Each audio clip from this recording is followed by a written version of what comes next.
Google just released two new phones, the Pixel 5 and the Pixel 4a with 5G, but they're more similar than you might think. So let's break down the differences and work out which one is right for you.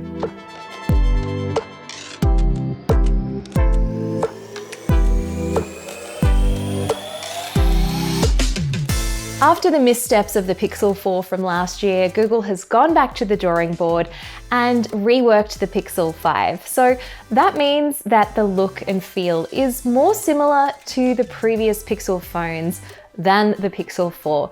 The fingerprint reader around the back has returned, and the OLED display now has a hole punch camera in it, much more similar to the Pixel 4a that was released a few months ago, and the bezels are reduced pretty significantly.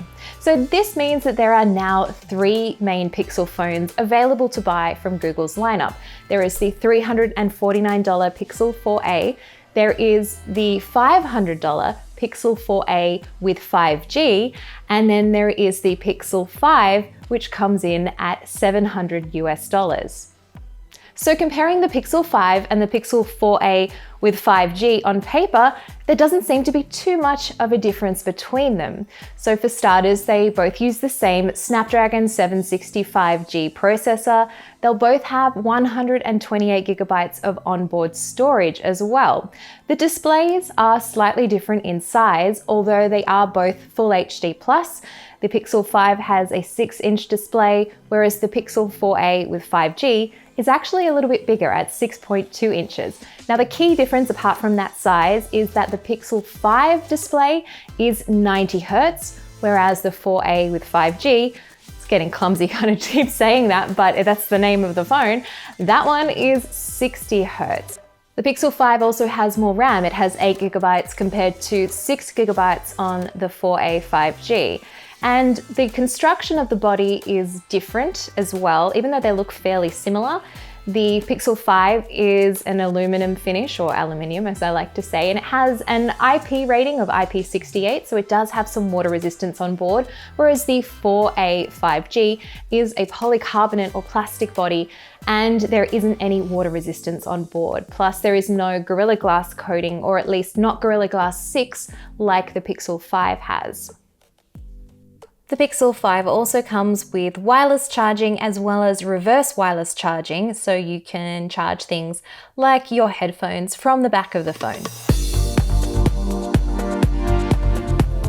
The battery capacity is slightly different. The Pixel 5 is slightly higher than the Pixel 4a 5G, but both of them do have a power saving mode that promises to extend the battery life up to 48 hours if you turn it on. But guess what? The Pixel 4a 5G in this crazy year that is 2020 comes with a headphone jack, which is a nice addition. We thought they went the way of the dodo. So it really seems like there is just a key few differences between the two. Whether or not they are worth $200 to upgrade to the Pixel 5 is a question that only you will be able to answer.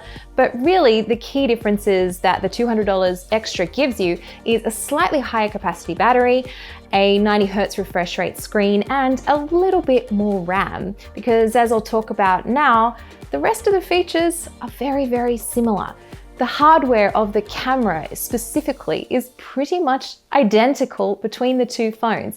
Both of them have two rear cameras, a 12 megapixel wide angle lens and a 16 megapixel ultra wide angle at the back. The front camera is an 8 megapixel selfie camera on both, and the field of view is a little bit more narrow than the previous Pixel phones.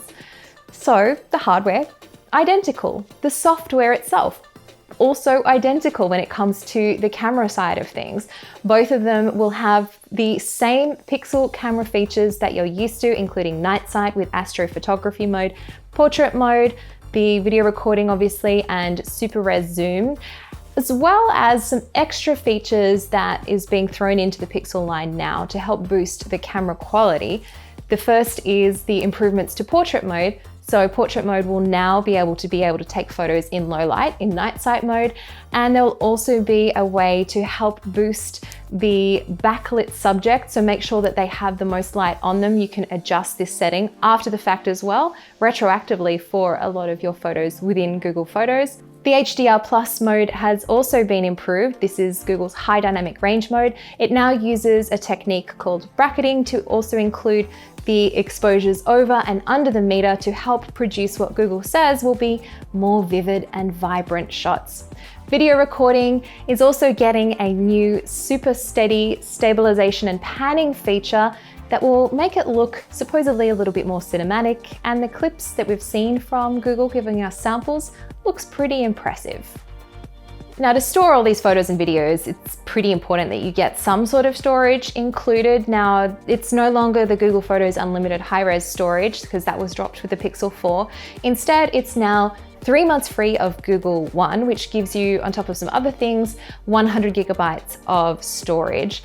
And both of the phones are 5G, despite the Pixel 4a only having 5G in its name and the Pixel 5 not. Don't worry, these are both 5G capable phones. Some other software features that they share include the new Hold for Me function, which is the Google Assistant waiting on hold until someone picks up on the other end. That one sounds pretty useful. Both of the phones have two different and distinct color options.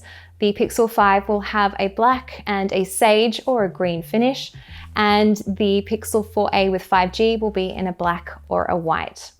So both of the phones are available to pre-order now from Google's website, and availability is going to start from the end of October. So those are the specs on paper, and we'll have to wait and see if it looks like the Pixel 4a 5G is actually the better value. At least right now, looking at the specs, it looks like it is, but the real proof will be when we get the units in hand to see how they perform. Now, the other question you might be asking yourself is it worth upgrading from the Pixel 4? Now, if you want the more traditional Pixel design with the fingerprint reader around the back, and you weren't a fan of the tools within the Pixel 4, such as Project Soli, which was the motion sensing tool that was really primarily used to do things to avoid touching your phone, like changing tracks. However, that was a little bit buggy overall, and you don't need the facial unlocking technology, then maybe the Pixel 5 is a significant upgrade. And especially if you want the ultra wide angle lens, that might be worth it for you. But the Pixel 4 also has a 90 Hz refresh rate screen. So if you're just looking for display and performance, then maybe it's not worth the upgrade.